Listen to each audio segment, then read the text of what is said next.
Hello, Jason Rice here. Another lot party right here. Quick tip. And I wanted to go over the update on wholesale versus retail. I go over this chart every once in a while. So I will be sharing a chart and some graphs here in a minute. So if you happen to be listening to this on a podcast, I'd encourage you to go to YouTube, Facebook, or LinkedIn. Underneath my profile, you'll be able to see it there. And if you're part of that, especially YouTube, like, share, subscribe. Again, I try to do one every week, but man, I've been traveling a lot here lately. San Antonio to Houston to Chicago, finally settled down. So it's been a couple weeks. Now, that's the other thing I want to bring up. If you didn't see my last live tip video, we have some on YouTube, Lotpop Inc.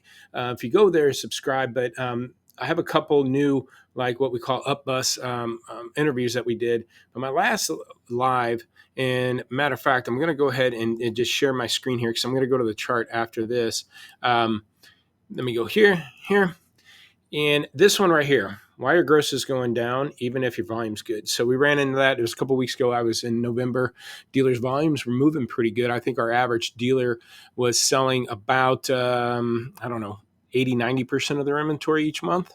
So, and volume was good, but everybody's grosses were taking a hit, and it's due to selling late in the cycle. That video tip right here, again, I would encourage you to watch that one because it will kind of break down what I'm going to go over now as far as what you got to do to stay ahead of it.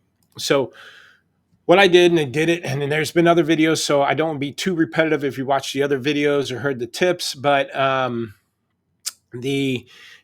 what I've done is combine the data between Black Book, and again, here's an example. Black Book every month, or every Tuesday, I'm sorry, they come out with, so this is October 31st, but every Tuesday they come out with a market data, and it's part of our tool. I usually link to it. So here's this December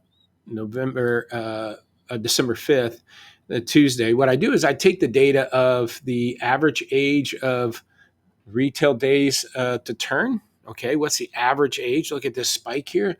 I also look at the wholesale sale rate and what is selling or not selling at the lane. Then what I do with that is I combine it with our dealers' 2 week sales volume. Again, in November, a lot of dealers were selling about 80+% of their inventory a month. And now it's down to 39%, or if you times that by two, what is that? 78% of their inventory. So I combine all this data to see the cause and effect. And you can actually see a direct correlation in all. Oh, the other thing I forgot to add that I add in there is I go to Google and I type in used cars and look for the activity of people looking for used cars. And I look at a 5 year window, and I trend this all out. And I take that and I combine it all together because I've yet to see somebody put all this information together. And it really gives some insights. And I'll kind of start where you see the beginning of the green line. Well, you know what? Let's back it up. Let's go back here to COVID shutdown. Okay. That's March 14th. And what you see right here is this big drop off in wholesale sold percentage down in the 20% range. Remember that? We're in our basement of our house. Nobody was buying anything. Nobody was at the lanes. Things were closed down. Shopper index dropped to about 48%, or the number out of 100, it's at 48. Retail average age was low, but as we were shut down, average retail days to turn jumped up to 53. Okay, so as now then the shopper count upticked. Everybody got out of their basements, started shopping for vehicles again. Shopper index hits a peak. As that shopper index hits a peak, the average retail, the black line, drops. Okay, cars start moving again. And wholesale sold percentage, again, no one was buying anything at the lane. All of a sudden, as shopper count goes up, as cars are leaving the market, the black line, wholesale follows and more things start selling at the lane. Okay, there's a direct correlation over time. It drops off through December. Okay, both shopper activity and average age stays low because things are selling throughout the year. And then as winter hits, average age creeps up until when shopper count picks back up. Shopper count picks back up. things at the lane start being sold, and average age of retail starts dropping. Now that's again where our 2-week volume starts kicking in on this chart. And you can see back here in April 2021 and March, April of 2021, that's where every dealer was outselling their current inventory. You carried 100 cars, you're selling 120 of them on average for our dealers that we're looking at. Everybody had that luck. That brought the average age down to 33 days. That brought up wholesale, again, selling.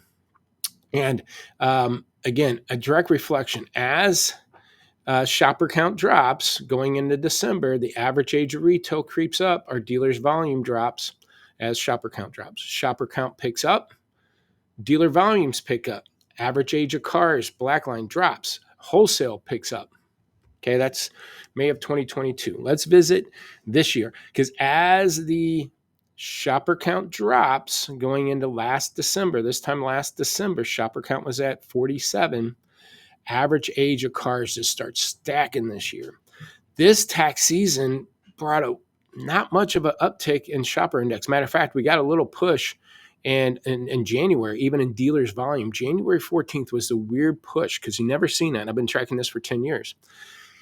Now, as dealers started selling some cars, I even bought a car in January because it was $9,000 off of the price in November, and I knew interest rates were going up. So the dealer had it for 120 days. It was $9,000 cheaper. I bought it. A lot of people in January had to go back to the office. By the beginning of the year, people had to get back to the office. And then we had this little bit of an uptick in shopper index in tax season. But again, this shopper index at 71% was so much lighter than the tax season a year ago at 81%, and so much lighter than the tax season in 2021 at 99%, and so much lighter right after COVID in 2020. So we didn't get much of a tax season. And the shopper index at this December of 2022 at 47 is just as low or lower than the shopper index during COVID shutdown. That brought wholesale sales down. That's why, if you notice back here, what was selling at the lane? 73%, 73%. The lowest was 50%. It got up to 68%. Other than COVID shutdown, wholesale pretty much was always at 50% at the lowest and peaks in the 70s. Well, this year, the highest it got was around 53%. Things just weren't selling at the lane. So that means it doesn't matter if there's 100 cars at the lane or 1,000 or 2,000 cars at the lane. 53% of them were selling, so 47% no sale rate. That's a lot of cars not selling. Now, we get a little bit of an uptick in shoppers in July. We always tend to do in that summer peak. You see back here, the red line again, July, August, we get an uptick in summer sales and stuff. We get a little bit of an uptick. But every year, right after summer, back in last year, August 13th, it drops all the way down through December. So look at where we're at right now. July, we hit our peak, and our shopper index is lower than COVID shutdown, lower than last year. And then last year rolling into this year's tax season, there wasn't one. There wasn't much one at all. And so look at the average age of retail. The average age is at 55 days. Again, the other peak here was 55 days in April. Remember how tight things got? And then the highest peak again, 53 days during COVID shutdown. So the average age of a car on the market for retail is sitting there at 55 days, and the shopper index has never been lower, even lower than COVID shutdown. So my point here with this graph, and what I'm going to do here is I'm going to stop sharing, is you guys have to be really prepared for next year. Here's the thing. There's talks about interest rates might be lowering, and with that, some people are going to assume maybe wholesale and volume comes back up, and the value goes up, so you can ask more for your cars, maybe in tax season and lower interest rates. That might work if, and only if, consumers still are willing to get out of the negative equity they're in cars, if they're not already getting past due in credit cards and past due and house payments. And think about this. A lot of people were tight all year with inflation as far as their budget.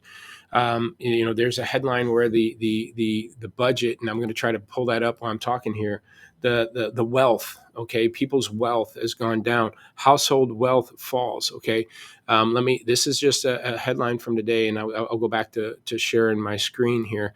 Let me go window here. And again, I don't have to, I'm not telling you anything you don't know, but U.S. household wealth falls third quarter. Okay. Household wealth fell roughly $151 trillion in the third quarter. Drop in values of stock more offset half trillion. The reason why I bring this up, okay, it's not, and again, you make your own economy, as David Long likes to say, in our used car clubhouse every Friday. Join us tomorrow, 8 a.m. on Clubhouse. But you make your own economy, but be aware of this. Okay, the customer's wealth has gone down. They're going to go in the holidays, and what happens on the holidays? Everybody's like anybody else. They overexpend, right? They don't want to. They want to at least have some kind of holiday. They spend what they can. They a lot of times go in debt just to have a good Christmas and a good end of the year, and hope in hopes to just recoup of it rolling into next year, and then again hopes that maybe a tax return rolls in or end of the year bonus or something. But there's just a lot of over the last couple quarters here, just uncertainty in the market. And so customers are going to carry that over into next year. So even if interest rates go down, and it might go down a quarter of a point or a point, even if it goes down a point, which I doubt, is that enough to get people off the couch to go spend more money when they're going to be stretched already based on that headline and after the Christmas and holiday season here? And it's going to be tough to get in front of them because election year. And as we know, as election year, these ad budgets get stretched because the politicians take all the ad dollars and stuff and start pushing commercials out and clicks and so forth. So ad layouts. So next year's tricky as it comes in election year. A lot of people have that uncertainty. There's going to be, you know, I don't know how the tax season is going to be. I can tell you the last 2 years hasn't been great. We'll be tracking that activity through the IRS site plus the shopper indexes and watching and see if people's interest peak. Not to say you won't get an uptick, but what I'm saying is you got to use, and I did a video like this, and it's probably August and September. Use these months and get your sale rate back up, and then start that way. You use these months, December and January, clean up your inventory so you're good to go February and March. I hope this tip was helpful. Lotpop.com, lotwalk.com. We combine inventory and lead management into one system. We're not your inventory tool. We're not your CRM, but we put in one tool to do a Lotwalk to manage customers and cars. If you want to check that out, go to lotwalk.com. See you next time.